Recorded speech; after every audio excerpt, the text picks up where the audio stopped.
qeyri-formal məşğul əhalinin sığortaya cəlb edilməsidir və keçən ilin sonlarından hardasa parlamentdə büdcə müzakirələri başlayandan bu məsələ ictimaiyyətdə çox müzakirə olundu və haqlı olaraq da suallar burada yaranırdı. Bu ilə bağlı qeyd etmək istərdim. Bilirsiniz, Milli Məclisdə büdcə müzakirələri zamanı bununla bağlı həm Maliyyə Naziri tərəfindən, həm bizim hörmətli millət vəkilləri tərəfindən, biz tərəfindən çoxlu açıqlamalar verilmişdi. Amma mən bir daha bu məsələyə aydınlıq gətirmək istərdim ki, ictimaiyyətdə daha aydın bir bununla bağlı fikir formalaşsın. Qayıtmaq istərdim 2021-ci ilə. 2021-ci ildə artıq ölkə üzrə icbari tibbi sığorta bütün ölkə ərazisində tətbiq olunanda, yenə də əsas bizim normativ hüquqi sənədimiz tibbi sığorta haqqında qanun idi. Və həmin qanunda bilirsiniz 21-ci ildən artıq bir qism insanlarımız başladılar sığorta haqqı ödəməyə. Yəni burada bizim hər birimiz, əksəriyyətimizdə əmək haqqımızdan müəyyən bir sığorta haqqı tutulması olur və bu fondda formalaşır və daha sonra həmin o tibbi xidmətlərin, xərclərin bağlanması üçün yönləndirilir bu vəsaitlər. Bu kateqoriya insanlar kimlər idi? Bunlar əsasən yanımızla işləyən, əmək məcəlləsi ilə tənzimlənən, muzla işləyən, əmək müqaviləsi ilə, xidməti müqavilə işləyən şəxslər idi.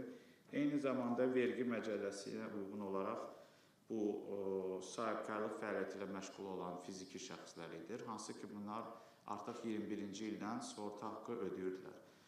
Və köhnə qanunun yazılan redaksiyada digər bütün əhali kateqoriyası isə onlar qanunda bu şəkildə yazılmışdı ki, digər sığortalanlar sığortalı qismində özləri çıxış edirlər. Yəni, bu nə deməkdir ki, kim sığorta haqqı ödəmirdirsə, digərləri artıq özləri sığorta haqqısını ödəməlidirlər. Bu çox geniş bir anlayış şəklində saxlanılmışdır və bu ilk başladığına görə bu şəkildə saxlanılmışdır. Amma ona baxmayaraq 21-ci ildən dövlət onların o sığorta haqqısını öz üzərinə götürmüşdür və 5 il ərzində onların sığorta haqqısı dövlət tərəfindən maliyyələşdirildi. Yəni, dövlət onların əvəzindən fonda pul ödəyirdi və onlar da tibbi xidmətdən yararlanırdılar. 2025-ci ildən biz aidiyyatı qurumlarla müzakirədən sonra bu maddənin daha da dairəsinin dəqiqləşdirilməsi istiqamətində qərara gəldik və bu şəkildə də artıq qanunu dəyişikliklə bağlı parlamentə müraciət etdik.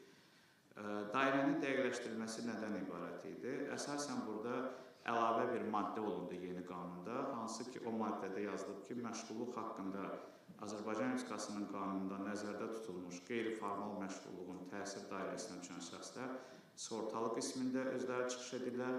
Digər maddə isə daxil olundu ki, digər sığortalanların sığortalısı qismində müvafiq icra hakimiyyəti orqanının müəyyən etdiyi orqan çıxış edir.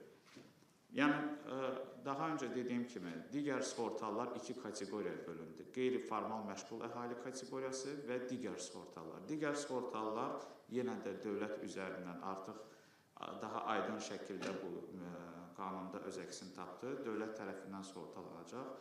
Məşğulluq haqqında isə qanunda qeyri-formal məşğulluq təsirinə düşən şəxslər isə artıq özləri sığorta qismində çıxış etmək maddəsi əlavə olundu. Burada əsas ictimaiyyəti maraqlandıran sual ola bilər ki, yaxşı, kimlər bu təsir dairəsinə düşür? Bununla bağlı qanundan irəli gələrək Nazirlər Kabinetinin bir sərəncam verildi ki, Əmək və Sosial Müdafiə Nazirliyi qaydalar hazırlasın və o qaydalara əsasən oradan artıq bilinəcək ki, kimlər bu dairəyə düşür. Bu günləri isə biz yenə də köhnə qayda ilə davam edirik, yəni hər kəs bu tibbi xidmətlərdən yararlanır.